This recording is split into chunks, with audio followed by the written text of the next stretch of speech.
Hey guys, this is the 615 House podcast with special guests Cooper Allen and Thomas Mack, where we dig into what it's like going viral on TikTok, then playing shows, selling out shows, and having millions of streams on music. Not to mention, we're talking about the DMs and how crazy it is that so many people are asking to meet them in person and they have those dreams come true. And even if they're not Thomas Mack fans, they might be Coop fans.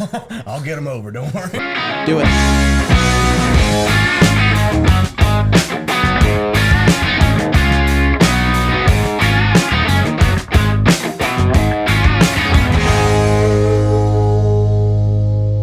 Welcome to the 615 House podcast. It is Chris Ruediger here with two amazing guests. They're sharing a couch together, which is just fantastic. The sign of a true bromance. The one and only Mr. Thomas Mack. Thank you. Thank you, right? And then here come the big cheers, Mr. Cooper Allen. I'm just playing. I like where this is going already, Chris. Cooper paid me $20 before to really talk highly of him and not of you. So, do you got a 20 in your wallet, or I got some receipts? Yeah, I pay you with write-offs. Pay me with write-offs. Do you actually use those receipts? I use all the receipts. Yeah, man. No, I like to show girls. It's a big talking point. You show girls receipts of the places how many that chicken nuggets I bought. Unbelievable. I won $4 at the Kentucky Downs. Hey, man, I don't gamble. I've never walked into a casino in my life. That's the biggest lie I've ever heard. You've probably gone with me. Not yet, but I do want to go to a casino. Have you been to a casino with Thomas? I have. It's great. Really? You don't spend much of your own money. It's usually a Thomas. Is this okay to divulge? Just don't show your parents this. It's like Thomas will just be handing out money. He's like, just go have some fun at the machine. Because I hate betting. I never bet.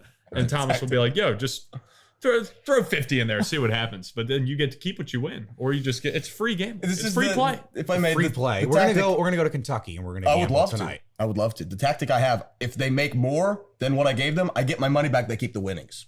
And so Coop gets to have fun because I know he doesn't like to gamble. And I'm a giver.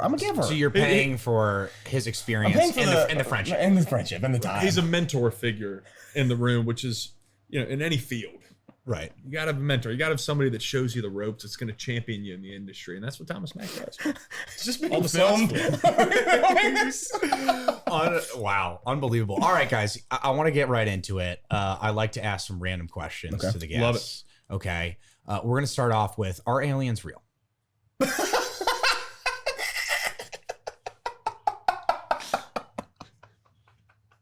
Or you're gonna say something. I don't know. What do you think? I'm sitting next to him. I knew that was coming. You ever seen a human with a nose like this? No, I wouldn't say that. I think there's a possibility. What? Yeah, for sure. You definitely? I don't know. Maybe. You sidestepped that quick. Wow. I thought you were convincing. I thought you were going to say yes and then give us a whole... No, Chris, let us ask you a few questions. Yeah. Let's turn this around. Wow. You're playing the Uno card on me, huh? Hello, Miss Lady. If you could say one thing to an alien, what would it be? Okay. One thing Doesn't have to be a question. You can say it to him. All right. I don't know. Wow. We're getting deep early. And it's a little hard, isn't it? It is a little hard. I'm speechless right now. I don't know. They wouldn't understand us if we even tried to communicate. We know this. They don't speak English. They don't know anything? You don't know anything about them. Vice versa, bro. Why am I talking to an alien? Touche. What happened? I might ask them if they use TikTok and if they see Thomas or Cooper more on the For You page. That might be your cousin that hates me on Facebook. He could be one of them. I don't have a cousin. Thomas has an alien cousin, is what we've realized. He loves your stuff, man. Man, where do we go from there? Are you favorite TV show of all time? 1, 2, 3. The Office, for sure. You too? It's the best. That is great. I've been You rehearsed that beforehand. No, actually not. Those guys made everything hilarious without cussing. It was cable TV. That is impressive. And it was so impressive. Of course, they said crazy stuff. It was outrageous stuff. Yeah. That still stuff you probably could not say. We'll be able to show our grandkids that. They will laugh. That's a show. Yeah, that's the plan. Is come over to Grandpa T-Mac's house because we're showing The Office today. Go watch that offensive show with Uncle Thomas. And they won't even get. I bet they won't even get those jokes at that point. Honestly. Well, I've never met it. South Park's my runner-up, probably. South Park's pretty good. I'm not gonna say it's like my top 5.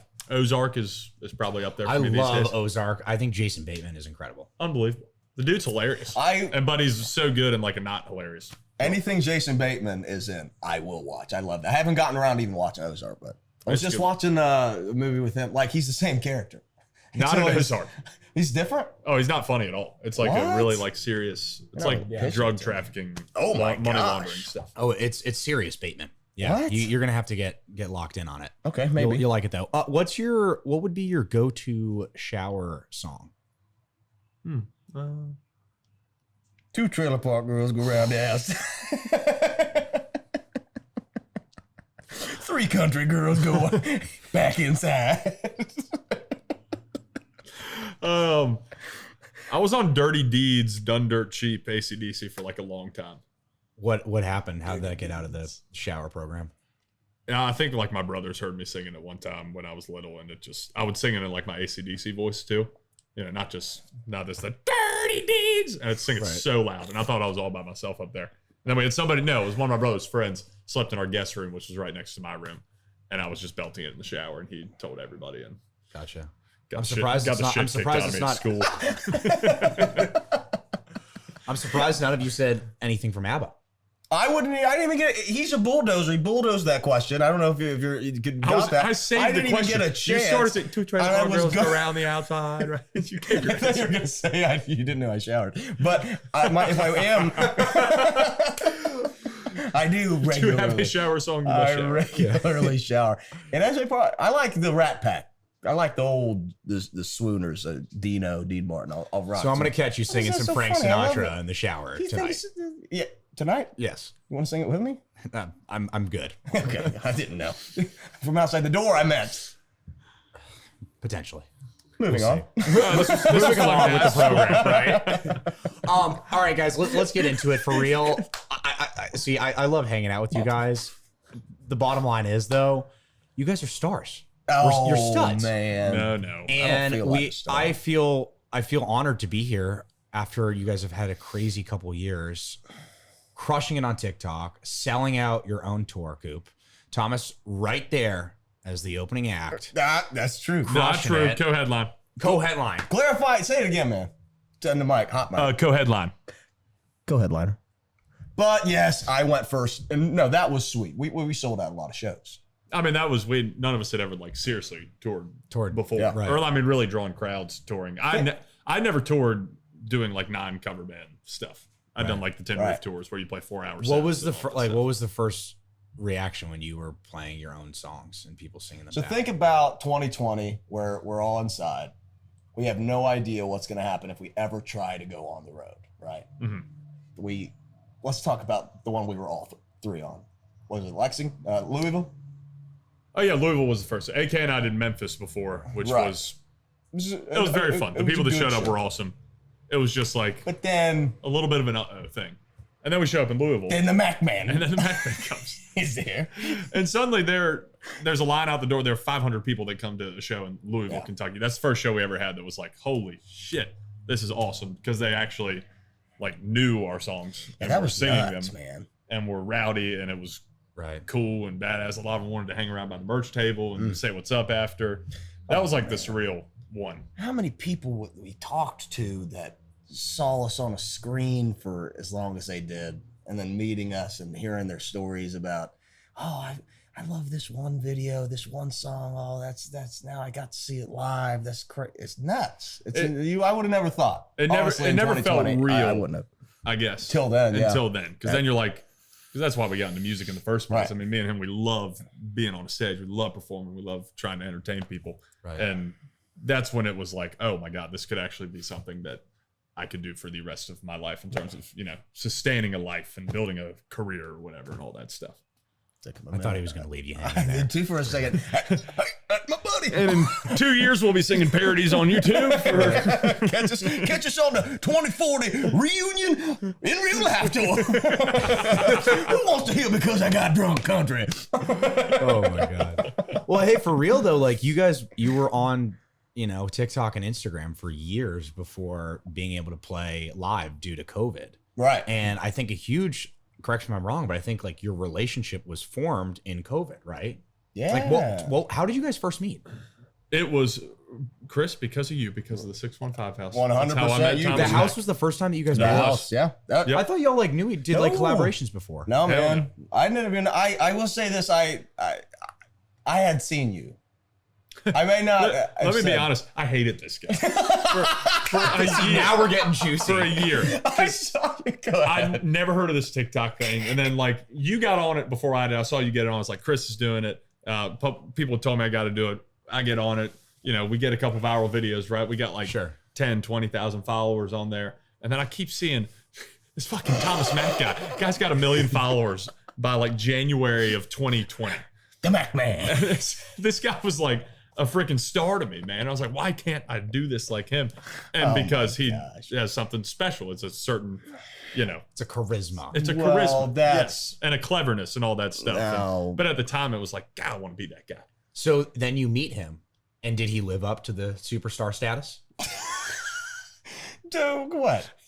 He walked in with his like cargo shorts down to his shins and his slides and his American flag hoodie. I was like, this is exactly what I thought this guy was going to be. You know, I get that. Oh, who was it? Abby Anderson, when she came the other day. Sure. And I'd never met her. And I shook her hand because I'm a fan. And we were just talking and kind of goofing off. And she stopped for a second. And she was like, you're exactly what I thought you would be. Yeah. So I was like, really? Well, and people ask me about Thomas. They're like, is he really like that, like off camera, or is it all an act? And I'm like, no, you have no idea. That is like, on a serious note, he is being 100% authentically himself all the time. And that's why it works, is because it's a great thing. They can tell that's really him. You're being too sweet. If I may say, when I met you at the, I had seen your, I never told you this. I do remember seeing your face one time on TikTok before I met you. Because I was like, oh, I remember watching them. I got maybe 10 seconds. I swiped. You swiped up on Cooper Allen? Like, let's see. There's a dog playing the piano. That's what I want. That's the content I come to take. No, but and when I met you, I knew that we were going to be friends. Like maybe day one. It was pretty instant. Yeah. Yeah. We just meshed, and that's a special thing. But I mean, if it wasn't for you, Chrissy, baby, you're the reason this all happened, man. Everything. Look, I'm just here watching you guys succeed and just cheering you on as the younger brother. Oh. You know, I love it, and it's amazing to see you guys form this friendship, go on tour together. You put out, you put out a tune together, right? That's right. We did. Not many people know about that one. That's still kind of under the radar, if you will.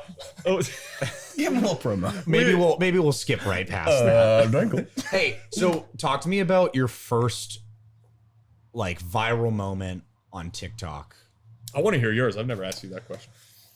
My first it was, I had heard about TikTok early. I don't know why I feel like I caught wind of it earlier than most for whatever reason. And I tried to put out, didn't we all just try to put out our songs, just us singing our songs? We tried that, and they don't like that. They don't like that. So I started like looking and see, I noticed that, there's a lot of stories. I saw a lot of story times. Remember story time, blah, blah, blah. Yeah. That was big at the time. It's like, okay, what if I combined it, gave a little narrative to the song and put the song I wrote with it.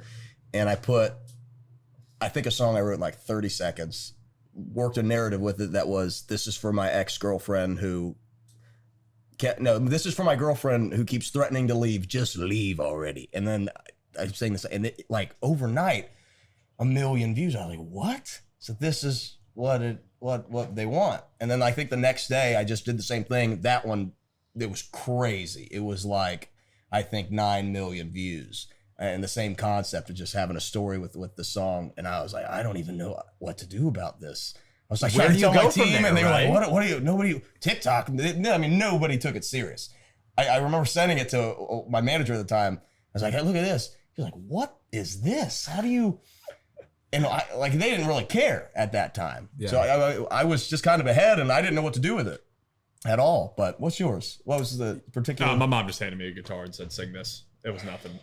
Nothing. So that's a way cooler story. I took them on a journey. Yes. I sing Post Malone and Lizzo and Eric Church in the same video.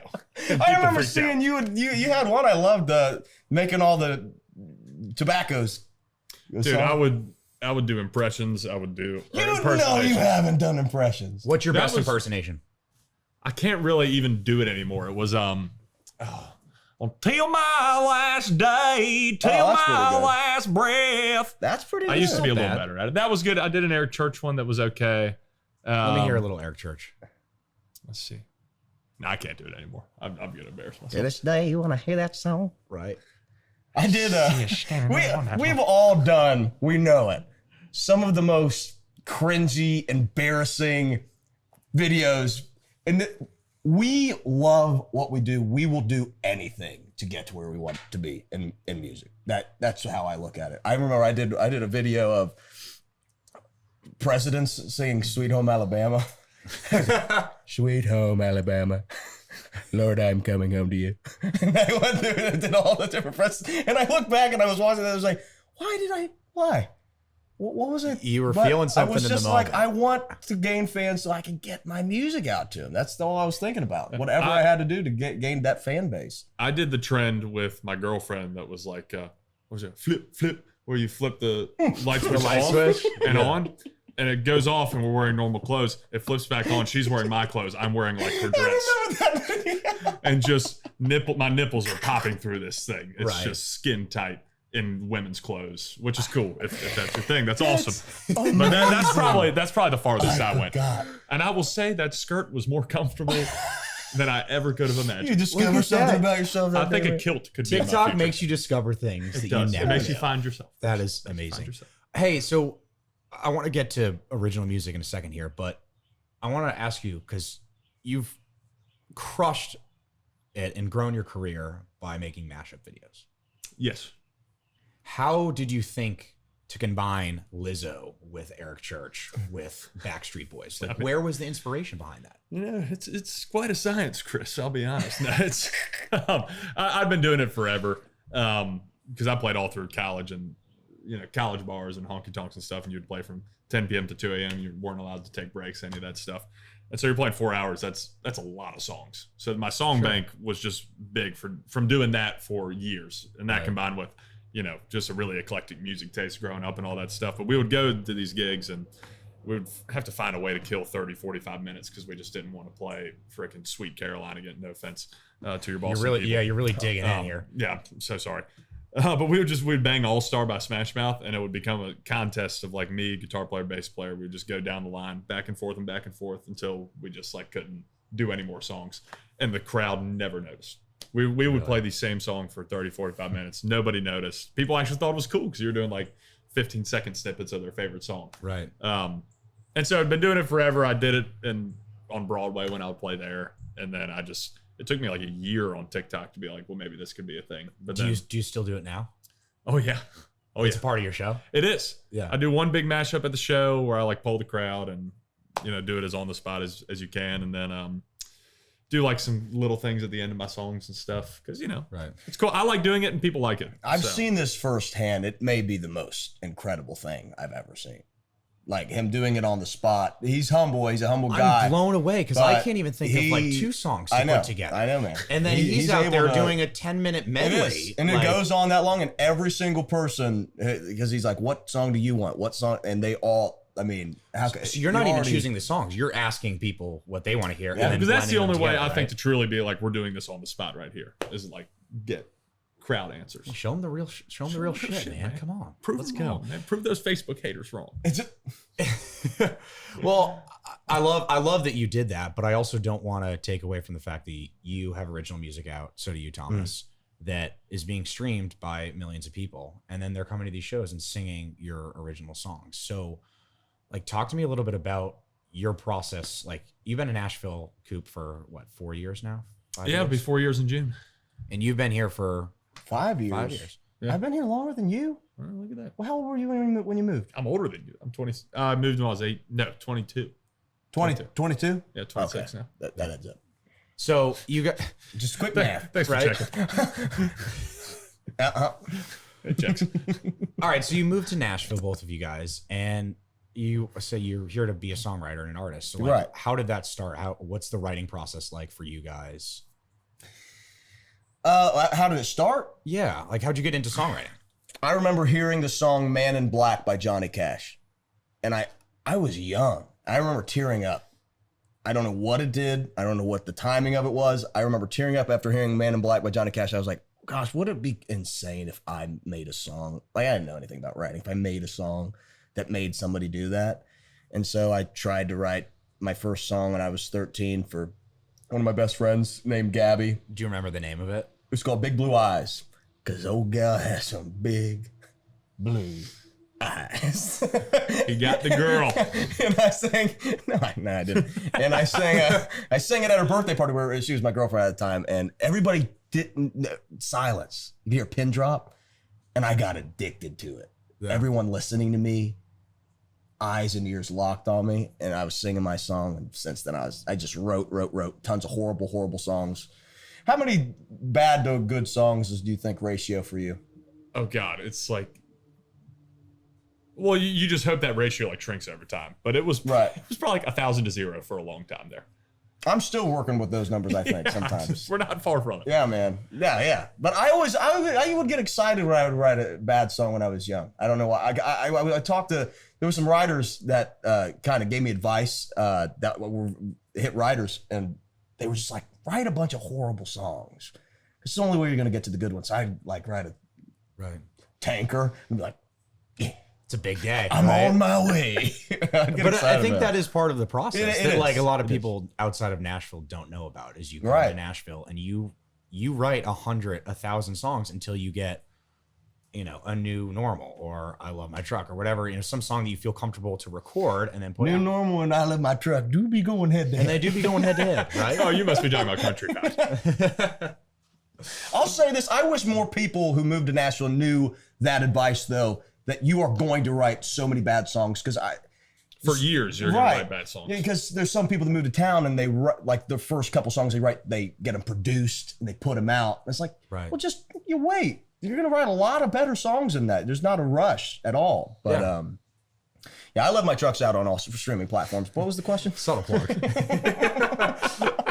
Oh, I love it. But so you guys write songs and then you put it out. Your New Normal was kind of the first song for you that like. Yeah, I'd had a song called Climate Change that did well on like New Boots and like some editorial playlists, which that was kind of, for me, that was the only way I would have to rely on getting put on a playlist or something. Then a couple songs after that, but yeah, it was New Normal that really like kicked off anybody actually giving a shit about my music. Right.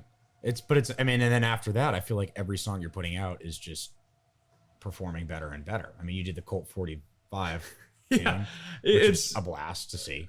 That thing is wild. But it's just like I write what I like, and it's a cool process because if I like it, then we put it out to the fans and see if they like it. And if they like it, we drop it. If they really, really like it, then we'll really drop it and push it. If they don't like it, even if I like it, then it's probably not the time for it right now. It's a really, really cool thing where you just you got free market research and you just try.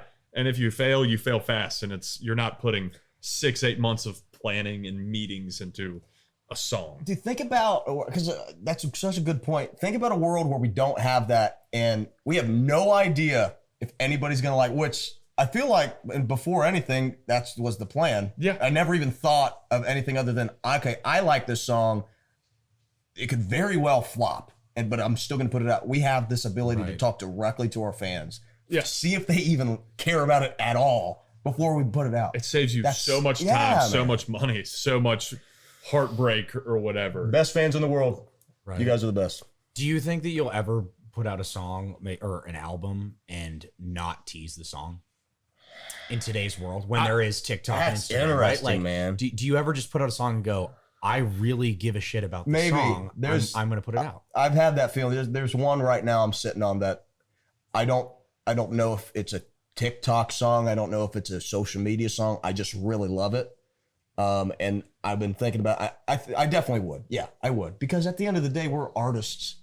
We got to put out stuff that we love and we want to be able to sing. Yeah. Because, we're going to be doing this for the rest of our lives. So, yeah, I guess me doing that. But yeah. So the flip side of this whole thing is like getting so caught up in what like other people that's true think. I mean, you still that's good point, there's man. no harm in releasing a song if it gets 50,000 streams on the first day or 10 streams on the first day. It doesn't matter. Nobody's paying attention that closely to what your daily streaming numbers are. Right. You just put out songs. It helps everything. It helps your streaming algorithm. It helps build your fan base, all that stuff. I think if you're, as an artist, you're proud of what you just wrote, because you're also, it's a long life we get to live. We're blessed to be able to put out music for a long time, hopefully, God willing. And we're going to look back at some of these songs and go, okay, but I thought then that was a great song, and I put it out, and I tried it. We might change our minds in a few years, but that's part of like artistry, though. Right, you know, exactly. What you're writing now, you put out, and then in 5 years from now, you could be in a different place. And I think that's absolutely, cool. man. How do you guys deal with, because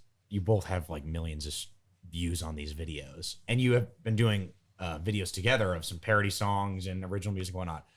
The comments are probably very interesting. I'd imagine there's a lot of great comments, but every one or two, you know what, might slip in there, and you're like, there was one video I posted of a song, and I was so confused because I had put this song out on social media before, and just they loved it. And one time I put this song out, and the whole comment section was hating all over it, and it was horrible. I think it's hilarious now, but I was like, what happened? Right. So did you put out the song? Yeah, it was already out. It was already out, and it was just like, this is whack. I don't like it at all. The flow is off. The flow? I mean, with all these, suddenly everybody's a genius when it comes to music. A rhythmatologist. Rhythmatologist. Can you think of a specific comment that's made you laugh? A hate one? Yeah. Well, it really, I was exhausted because it was after that show in Franklin that we did together. And I get back and I posted this live video of me singing Colt 45. And that was a polarizing thing. People either loved it or they're like, what the hell is this? That did, yeah. And I woke up the next day, I was like, oh, this video's got 600,000 views overnight. That's pretty cool. It's got some likes. And I look, and the top most liked comment is, can anybody else not stand Cooper Allen? And I'm sitting there just exhausted in my bed, and I'm like, I was crying. Right. It's just in my bed. Just Noob Master 69, he comments on my too. Yeah. It's the guy who tells me not to quit my job at Texas Roadhouse. Every single video. That's not a comment. Don't quit every video. Don't quit your day job at Texas Roadhouse. User 7569448, whatever it is. But you know what? That user's loyal. He keeps coming back. I mean, he loves to just create some beef, huh? There's this one guy that, and I know his picture. I can't tell you his name, but I know his picture is wearing a Carolina Panthers jersey.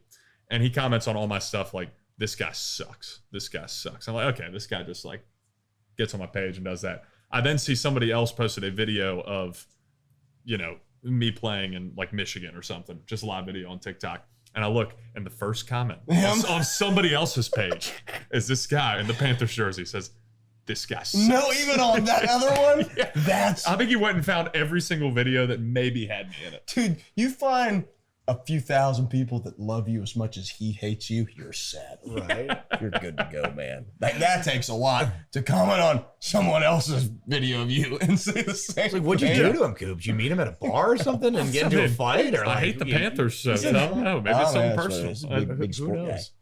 Some people just hitch their wagon to hating. They just go on there to hate, for sure. It's the internet, and it just like... We laugh at it now. It's hilarious now. I think early when I wasn't adjusted to it, those hate comments stung. Because I was like, oh my gosh, this is like killing my soul and why I moved to town. But now I just realize if you get hate, you're having success. That's all that is. Isn't it what's the saying? All PR is good PR. Yeah, man. Yeah. If everybody's... Yeah. As long as most of them are good. Yeah, as long as it's not. As long as it's not. This guy sucks on every single video. Yeah, I met one of these guys in person. A hater? Yeah, I was sitting on on Broadway, just like hanging out with my friends. This one guy comes up and he's like, "You're Cooper Brown, right?" I'm like, "Yeah." And we talked for a second, and he's like, "Man, big fan of your music. I gotta admit, there was one video. I don't really know why I did it, but I think I commented like, this guy really sucks on it, or like, I hate this guy, and it got some likes, and I was like, oh man, I didn't even mean to do it. I'm like, you're sitting here, you sought me out, and you were telling me Right. that you legitimately tried to ruin my day. I didn't mean to do it. I didn't mean, yeah. That's a long sentence to not mean to type. You're going to find him at a Cooper Allen show in about 2 months. And he's going to be front row cheering you on. I'll say this. There was one show, there was a kid.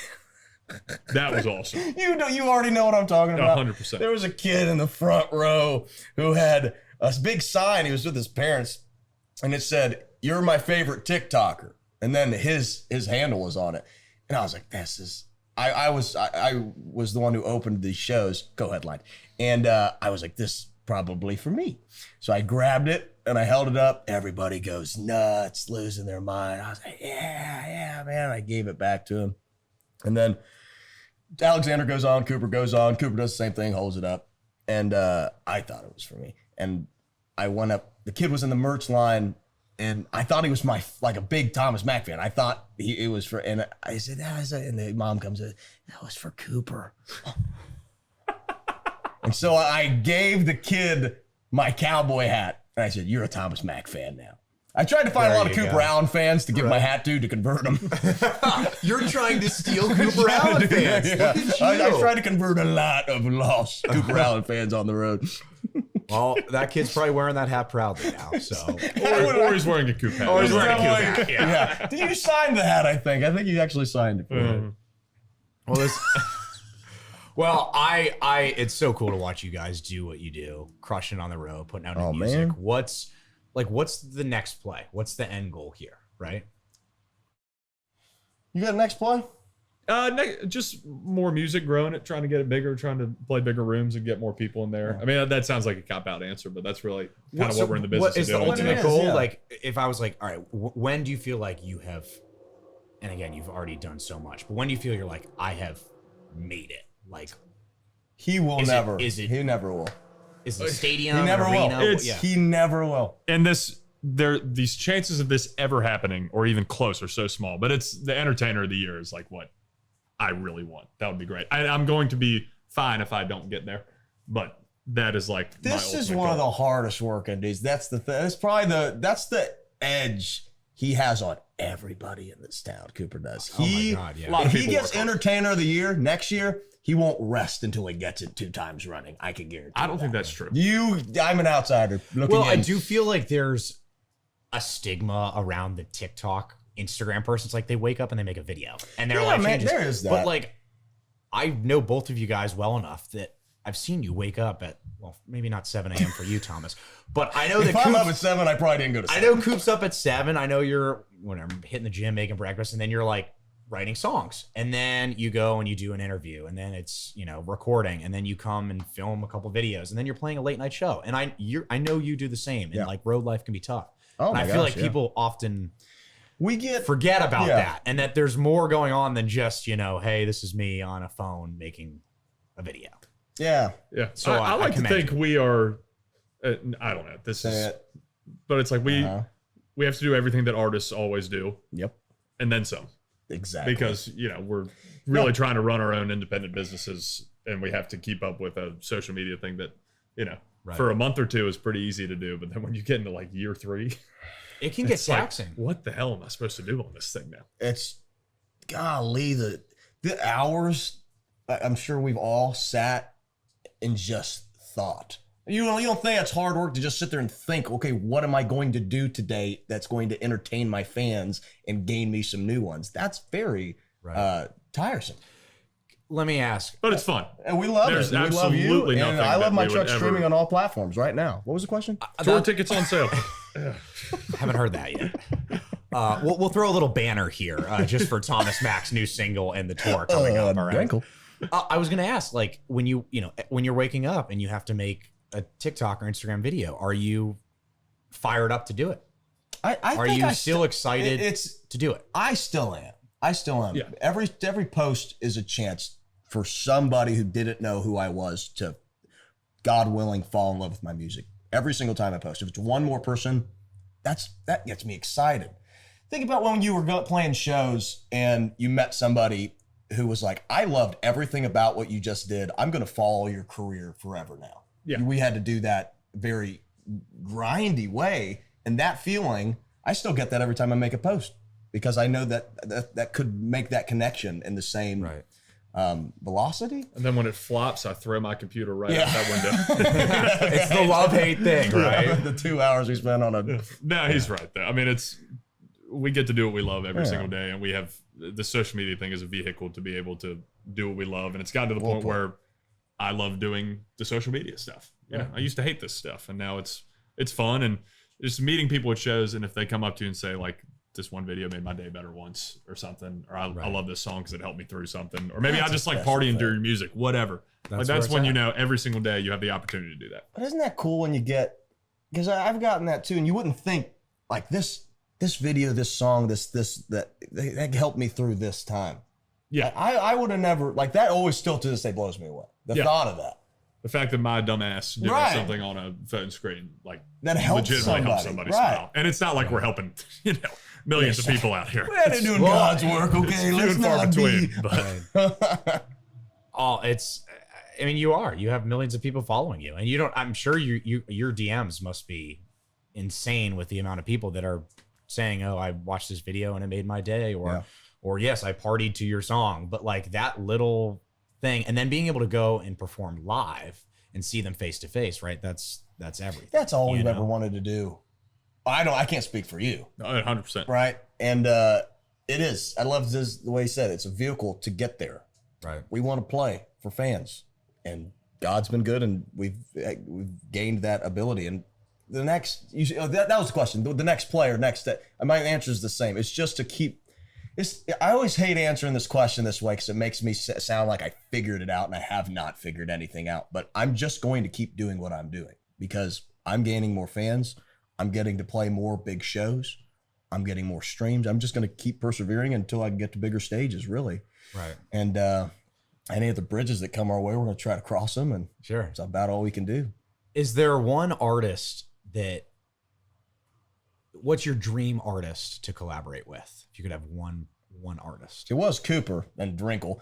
So and look what that did. Dreams came true, right? But if there was one artist that you could write a song, perform with, it would be George Strait. Mine's George Strait, 100,000%. Yeah, he's the reason I got into the business. I love George Strait. He's the coolest guy, and I know the window's closed. But it's not close. I know it's not close. I'm George Strait. If you're watching George, I'm sure I you drink Codigo all the time. It's my favorite tequila. I would love to do a song with you. I'm talking about Codigo. Coop. This is always impossible because I love so much different shit. But I think writing a song with Eminem would be like the coolest thing in the world. And it would just be expect that. Wow, just be sit there and watch. I could not curveball. contribute anything in there, but somehow getting in that room just to like watch that guy do what he does. What inspires you about Eminem? It's how different that stuff always was, man. And just everything he does, it's like there's not a single person that sounds like he does, and his like rhythm and those words. It was just so like weird, but so mainstream at the same time, which was I don't know. He just kind of did things that nobody else had ever done. That's like awesome. a lot of artists have done that kind of created this own thing. But I get hyped to his stuff, man. Yeah. I thought you were gonna say like Garth or I thought I was Kenny thinking Kid Chesney Rock or for Kid sure. Rock or something. Those would all be awesome. And I think maybe being in Nashville, it's like now Kid Rock's like my favorite artist. But I've talked to people now that like have met Kid Rock, and it just feels a little more like possible to somehow get in a room with Kid Rock or whatever. It feels like no way you get in a room Eminem with will Eminem. never happen. Hey, dream big. It could happen, right? You never What know. do you do in a room with Eminem writing? I liked what you did just then. Hey, hot track, Shady. Good stuff, man. Wait, I didn't get it on my voice memo. One more time. Well, guys, Play back. this has been awesome. You know that I'm a fan. You know that you Chris. have millions of people that are fans of yours. I am excited to see what next year looks like for you. The I next love 5 you. years. Thank you for everything. The amount of shit this guy has done for us. Oh my gosh, yes. It's I don't incredible. think we've been And able to continues to do. express it enough because Chris, you really, you're one of the best guys I've ever met, one of the best artists I've ever met, one of the best businessmen I've ever met. You got it all, my friend. And we love Bright you spot of dearly. Nashville, Tennessee, Good. right here. One of the brightest. Amen. Look, I didn't Amen. ask for it, but here's what I am going to do. I'm going to take your money and I'm going to go gamble with you tonight, all right? God's Let's bless. go. Consider it an investment in your career.